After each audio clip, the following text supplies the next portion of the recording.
மக்களே, இன்று சென்னை மெரினா கடற்கரையில் பாத்தீங்கன்னா தூய்மை பணியாளர்களின் போராட்டம் மிக துக்க போராட்டமாக மாறி இருக்கின்றன. தமிழ்நாட்டுல பார்த்தா ஒரு தனி மனிதர்கள் ஒரு உரிமைக்காக கூட போராட முடியாது அப்படின்ற மாதிரி தோணுது. ஏன்னா 10 நாட்களுக்கு மேலாக இவங்க தூய்மை பணியாளர்கள் தனது போராட்டத்தை ஈடுபட்டு இருக்காங்க. ஆனா அவங்களை சந்திக்க எந்த ஒரு அரசியல்வாதியும் போல, அரசு சம்பந்தப்பட்ட அரசு அதிகாரிகளும் போல. ஏன்னா இவங்க எதுவுமே கேட்கல, தனக்கான நிரந்தர பணிதான் வேணும் அப்படின்ற மாதிரி இவங்களுடைய கோரிக்கை முன்வைக்கிறாங்க. ஆனா இவங்களுக்கு கடைசியா கிடைச்சது என்ன தெரியுமா? காவல்துறையோட அடிகளும் அவங்கள ஒரு அகதி மாதிரி எடுத்துட்டு போறாங்க பாருங்களேன். ஏன்னா ஒரு தனியார் நிறுவனம் ஓபன் ஆகுதுன்னா அடுத்த செகண்ட் பிளைட்டை பிடிச்சு வராங்க. அதே போல தனது கட்சியில் புது ஆர்வத்துல சேர்றாங்கன்னா பல லட்சத்துல பொதுக்கூட்டம் கூட்டி அவர்களுக்கு பாராட்டு விழா வைக்கிறாங்க. தமிழ்நாட்டையே சுத்தம் பண்ற இந்த மக்கள் எந்த விதத்துல தாழ்ந்து போயிட்டாங்க.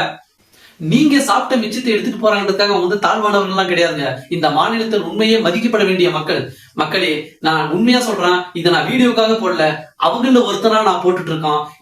அடுத்தவங்க கண்ணீரை பார்த்துட்டு சந்தோஷப்படுறவங்க பாத்தீங்கன்னா தமிழக மக்கள் கிடையாதுங்க.